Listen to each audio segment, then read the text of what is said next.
विजु जनता दल बारंबार डिडिंब पिटुची जे चाषी सबुबल सरकार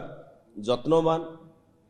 ओडिशा चाषी किंतु कौन करिछि तार स्पष्ट उत्तर विजु जनता दल दब बोली आमे आशा करुछु।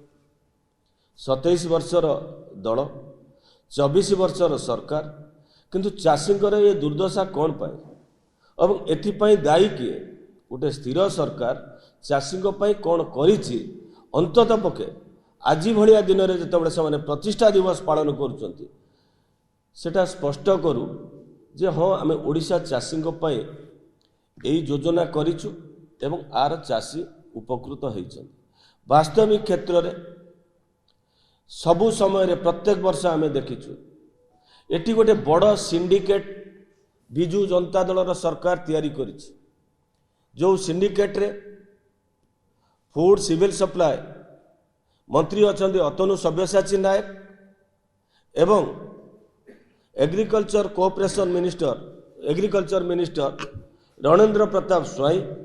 एवं ए दी जन प्ररोचन ए डिपार्टमेंट का प्ररोचन मिलर गोटे बड़ माध्यम एवं तलु जो मंडी खोला होची माने चाषी को शोषण करुचंती जोटा कि चिराचरित ढंगरे प्रत्येक वर्ष तलु ऊपर पर्यंत गोटे चाषी 5 केजी काटिन छाटिन शिकार होची। जदि धान क्विंटाल 2183 टंका हुए कोठी धान क्विंटाल 2183 टंका चाषी पाऊ ना 75 केजी गोटे जो बस्ता होची प्रत्येक बस्तारे 3 केजी रु 5 केजी पर्यंत काटिन छाटिन करुचंती एवं गोटे सुचिंतित योजनाबद्ध षड्यंत्र करी प्रत्येक वर्ष चाषींकर प्राय 1000 कोटी टंका चाषी शोषण शिकार होची एवं 1000 कोटी टंका तलु तांकर जे रही चेला चामुंडा ठू ओपर तृतीय पहला पर्यंत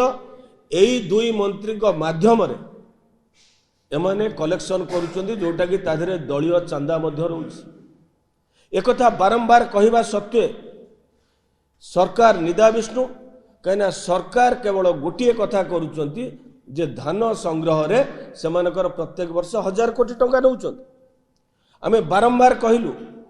जे एफसीआई रो काम होची एफसीआई धान किनिबो